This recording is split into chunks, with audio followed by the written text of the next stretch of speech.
बांकीपुर उपचुनाव परिणाम के बाद राजनीतिक रूप से माहौल गरमाया हुआ है। वैसे चर्चा में मल्लिका शेरावत के साथ तेज प्रताप का वीडियो भी है। और विपक्ष की जिम्मेदारी की बात करें तो नगर निकायों की हड़ताल हर घर से जुड़ा मुद्दा हो सकता था, लेकिन इस वक्त बिहार सरकार के एक कार्यपालक अधिकारी की हत्या का मामला सुर्खियों में है। और आज चर्चा इसी की, क्योंकि आवाज दिल्ली तक पहुंच चुकी है। नमस्कार, मैं हूं ब्रह्मचारी आशीष और आप देख रहे हैं अमर उजाला।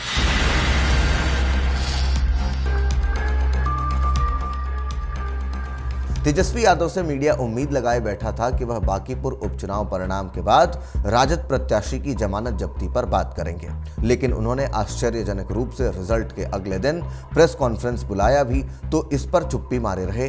बांकीपुर की हार पर राजद के अंदर रार है, लेकिन तेजस्वी यादव ने मुद्दा उठाया कार्यपालक पदाधिकारी हत्याकांड का।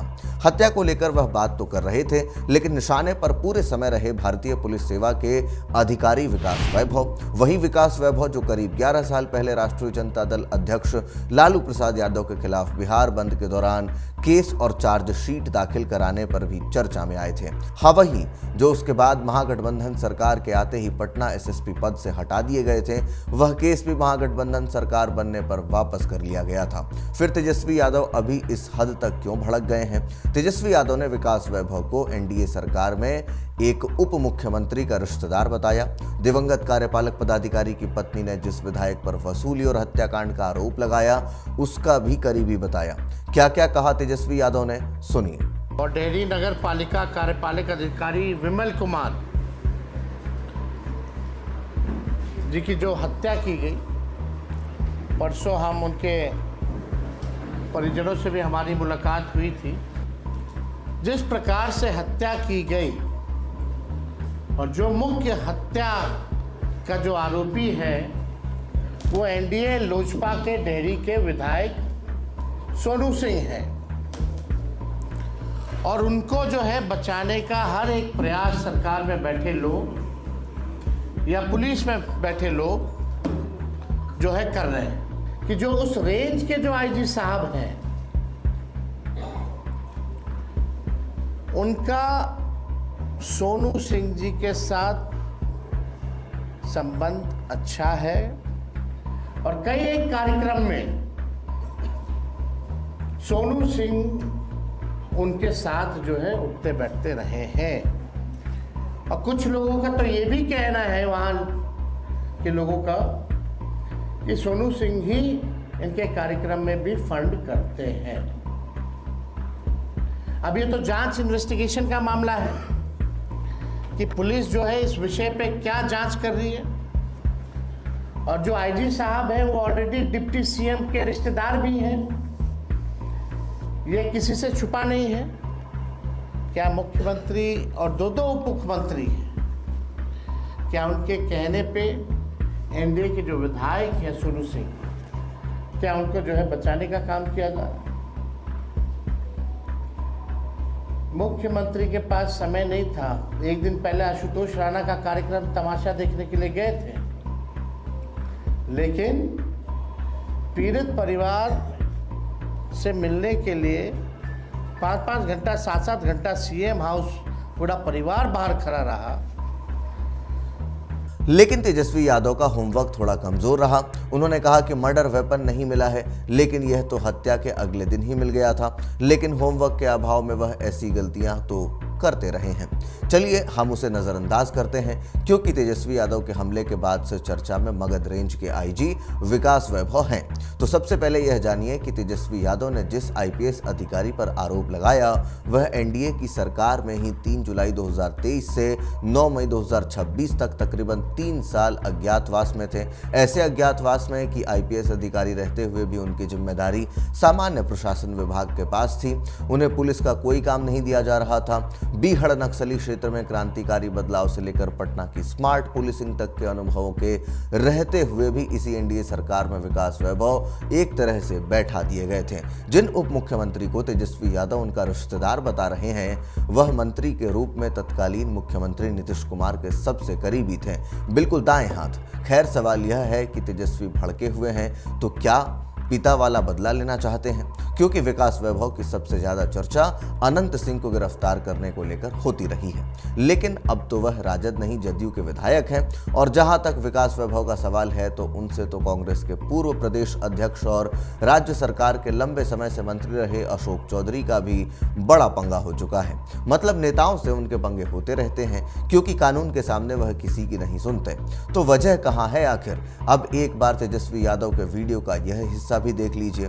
तेजस्वी यादव के विकास वैभव से चिढ़ की वजह यहाँ है, क्योंकि उनकी रुचि उन आईजी साहब की राजनीति में ज़्यादा है। उनका अपना फोरम भी उन्होंने बना रखा है और वो बिहार के बाहर भी मीटिंग करते हैं, बिहार की बात करते हैं, बिहार के अंदर भी। अब आपने सुन लिया तो फिर जरा इस वीडियो को भी देख लीजिए, जो तेजस्वी यादव के गुस्से की वजह तलाशते हुए अमर उजाला ने ढूंढ निकाला है।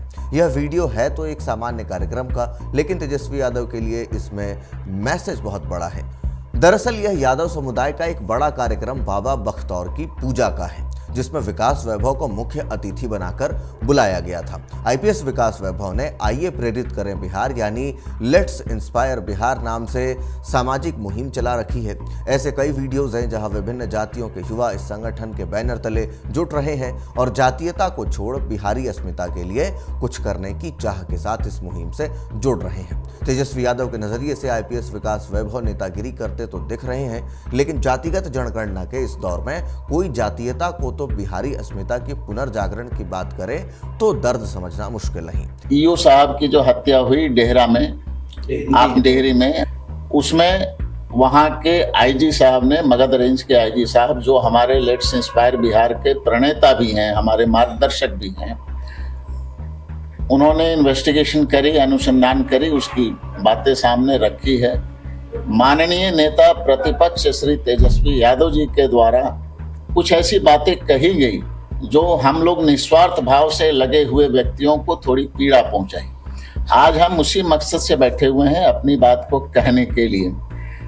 मैं आपको बता दूं कि लेट्स इंस्पायर बिहार जो संस्था है, ये पूरी तरह से सामाजिक, सांस्कृतिक, स्वैच्छिक और निःशुल्क काम करता है। ये संस्था का पॉलिटिकल कोई एंगल नहीं है, ना कोई पॉलिटिकल होने का एम्बिशन अभी रखता है। पूरे बिहार में विकसित बिहार एट 2047 का लक्ष्य लेके हम लोग चल रहे हैं। इस संस्था का मुख्य उद्देश्य ही शिक्षा, समता और उद्यमिता है। एक तो प्रशांत किशोर को बांकीपुर में लोगों ने जातीय बंधन तोड़कर वोट दिया और दूसरी तरफ जातियों को तोड़ने का यह मुहिम, ये दोनों ही दिखाता है कि किस तरीके से अब लोग जो हैं वो बदल रहे हैं। गुस्सा होना कोई अचरज वाली बात नहीं है। खैर, यह भी अपडेट जान लीजिए कि जिस हत्याकांड के बहाने तेजस्वी यादव ने मगध रेंज के आईजी विकास वैभव को निशाने पर लिया, उसमें पोस्टमार्टम रिपोर्ट आ चुकी है। ईओ के जिस ड्राइवर ने जिस तरह से हत्या की बात स्वीकार की थी, उसी की तस्दीक कर रही यह रिपोर्ट साफ तौर पर अब गवाही भी दे रही है। हत्या का कथित हथियार उसकी निशानदेही पर बरामद हो चुका है। देखिए, डेहरी नगर परिषद के एग्जीक्यूटिव ऑफिसर अपनी गाड़ी से पटना की ओर जा रहे थे। इसी क्रम में पुलिस को सूचना मिली कि उनके ड्राइवर के द्वारा बताया गया कि कुछ अज्ञात अपराध कर्मियों के द्वारा मारपीट करके इंजर्ड किया गया है और जाने के क्रम में अस्पताल जब ले जाए गए तो मृत घोषित कर दिए गए। ड्राइवर से जब पूछताछ की गई तो ड्राइवर के बयान बदल रहे थे। पहले बताया गया कि 2 अपाची बाइक पर लोग आए थे, बाद में बताया कि 1 अपाची बाइक पर आए थे, और इस प्रकार से धीरे धीरे जब कहानी बदलने लगी तब पुलिस को शक हुआ।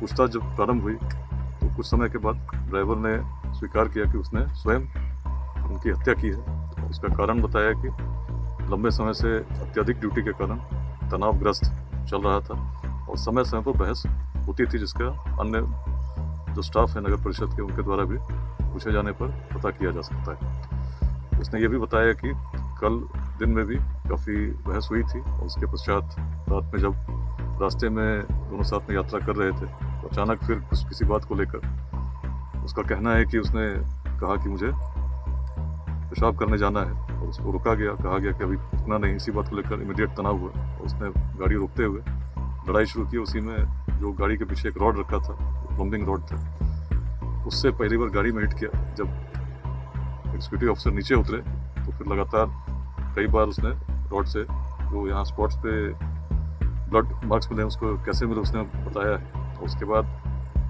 उसने रॉड को यहीं बगल में जो आप नहर देख रहे हैं इसके बगल में उसने फेंका है, ऐसा उसने बताया है। और उसके बाद उसको लगा कि बचने के लिए किस प्रकार की कहानी बनाई जाए। तो पहले तो उसने गाड़ी को यहाँ पर इस रूप में पार्क किया सुरक्षित, ताकि एक्सीडेंट जैसा प्रतीत हो।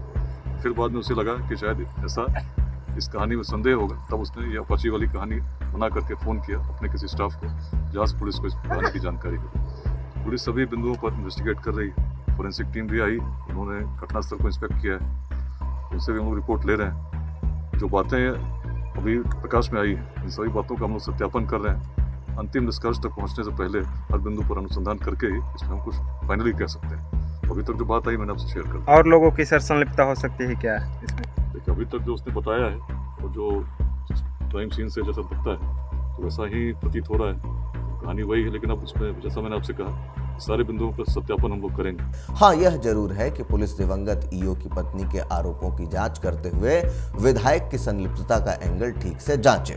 आईजी ने एसआईटी की गठन की जानकारी दी थी, फिर कल पोस्टमार्टम रिपोर्ट की जानकारी भी सामने आई। चिराग पासवान की लोक जनशक्ति पार्टी रामविलास के विधायक सोनू सिंह से हमने इस मुद्दे पर बात करने की कोशिश की तो घर पर जवाब मिला कि वह उपलब्ध नहीं है और फोन उन्होंने रिसीव नहीं किया। रही बात आईपीएस विकास वैभव की तो उन्होंने कब क्या कहा वह भी सुन लीजिए।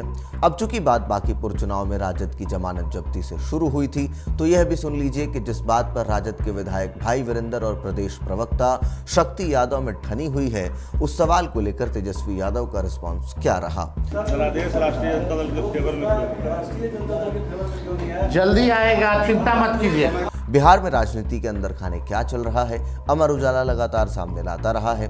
आगे भी हम ऐसे मुद्दों को आपको रूबरू कराते रहेंगे। इस पूरे विषय को लेकर आप क्या कुछ सोचते हैं, कमेंट बॉक्स में हमें अपनी राय लिखकर जरूर दें। धन्यवाद।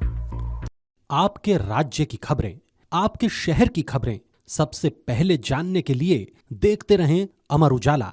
चैनल को सब्सक्राइब जरूर कर लें और पाएं हर अपडेट।